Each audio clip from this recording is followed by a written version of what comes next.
In this video, I talk about why I stopped buying graded Pokemon cards. Kind of.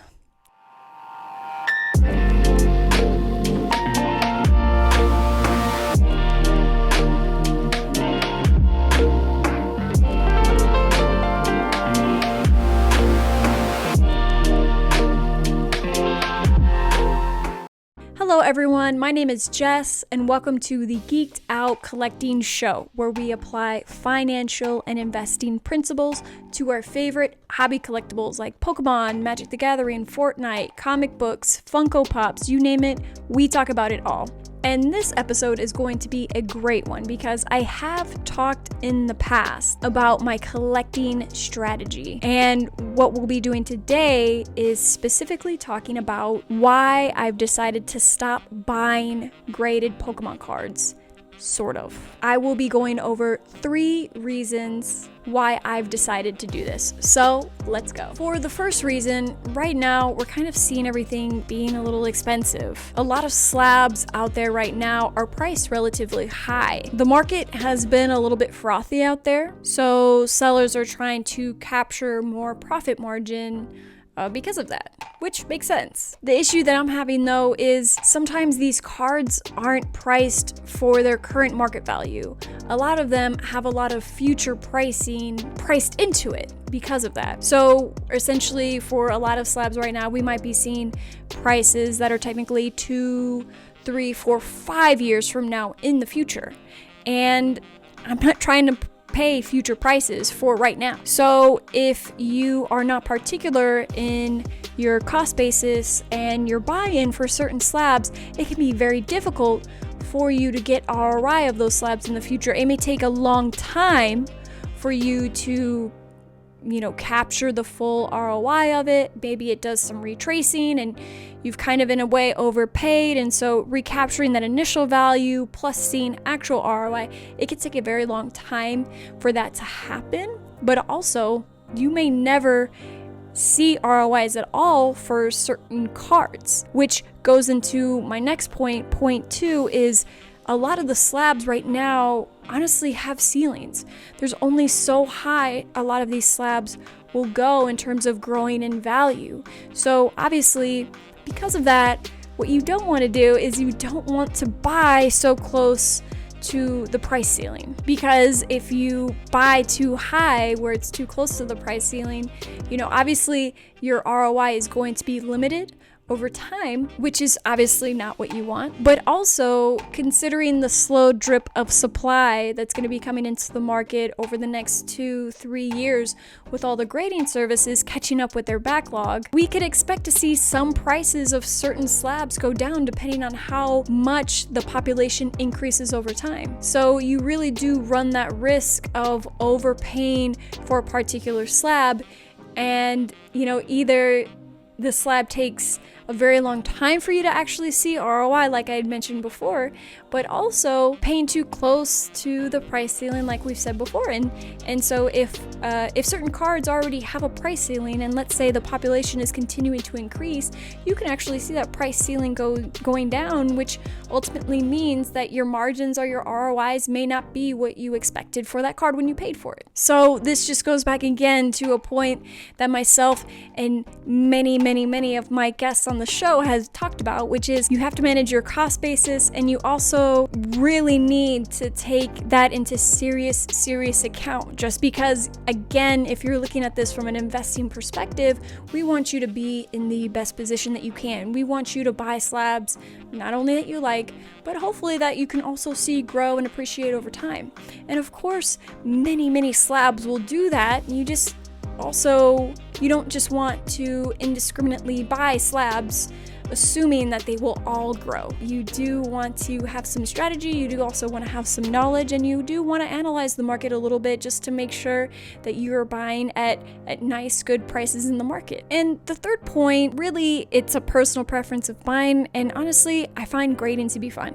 I find being on the hunt for certain raw cards, near minty or minty cards, light play cards, to potentially also send out to be graded is a fun process.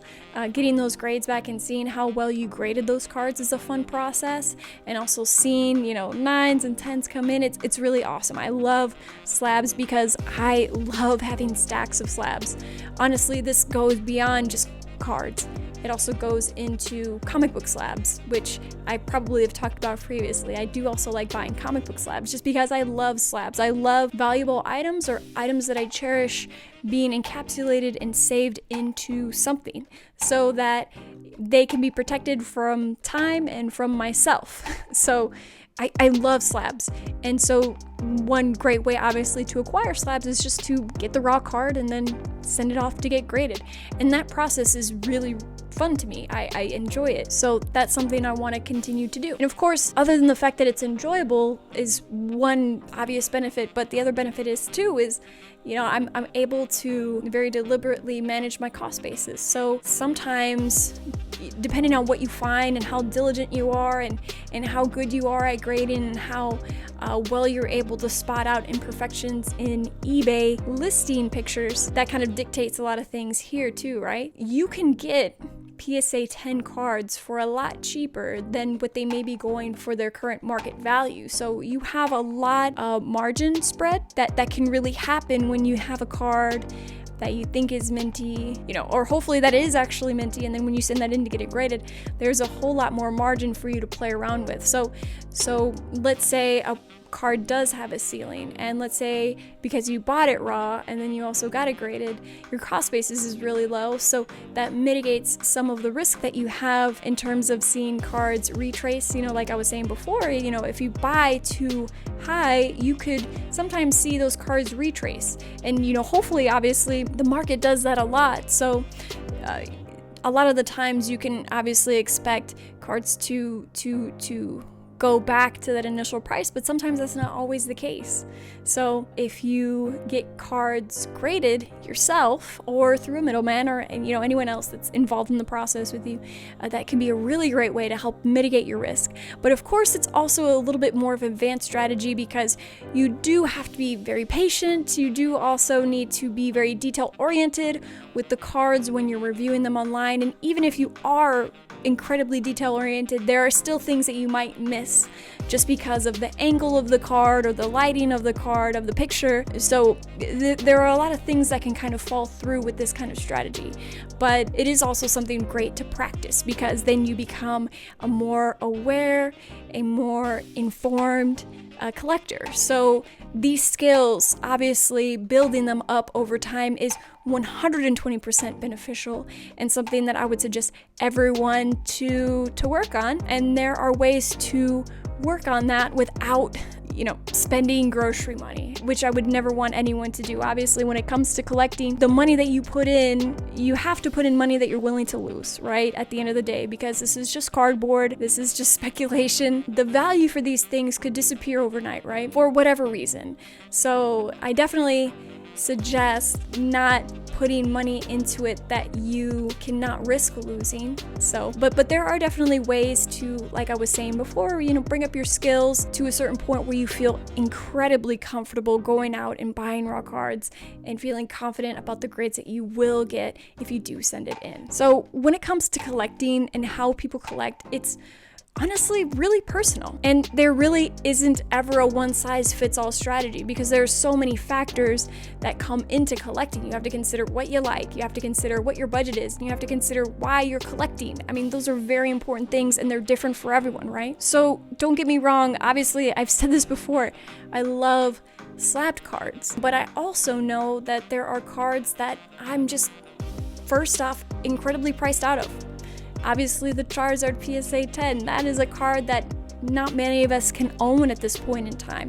A lot of us have been priced out of that card. But there are other cards too that don't command nearly that kind of price point that we're still priced out of. But again, it just comes back to learning a bit of patience. If there is a card that you really, really, really want, one thing that I try to tell myself, even if it's a card that I've been priced out of, for example, I try not to tell myself that I can't have that card. And the reason being is because there are always ways to potentially find cards at a bit cheaper price, potentially at your price level. So buying cards raw is absolutely one way to do that. Now, of course, there are some very expensive raw cards, don't get me wrong, but those are more tangible entries for people who don't necessarily command incredible amounts of income or wealth to afford sealed product, sealed vintage product, or certain very incredibly high priced slabs. But at the end of the day, really, collecting is a long game.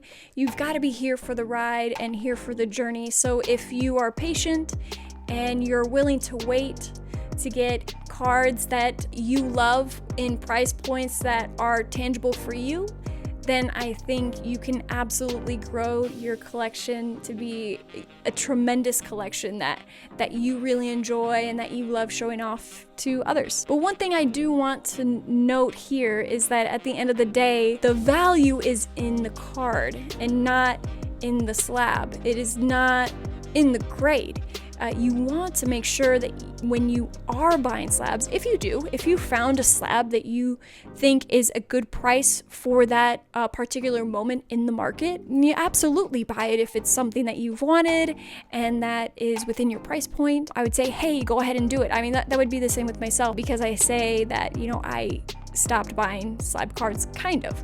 If there's a good price for a particular slab that I've been looking for, then absolutely I will buy it. But you do want to remember to buy the card and not the grade, because now that we're seeing certain fluctuations within the grading service world, we're seeing backlog to be incredibly long, service wait times to be incredibly long, and the increases in the price hike will absolutely change your cost basis.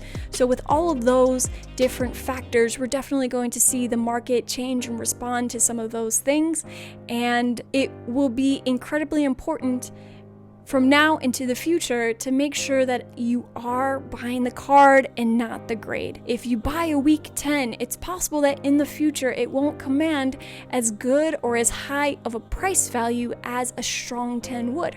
Same with a 9, same with an 8, same with a 7. Those are things that will likely come into play into the future. And so again, I want you to mitigate those risks by, just buying the card and not the grade, being patient. If you see a few weak 10s out there, pass on them if you want strong 10s, if you want to mitigate your risk. So this is obviously just my hot take, but what do you think? Do you agree? Do you disagree? Let me know, because as I said, I'm here to learn.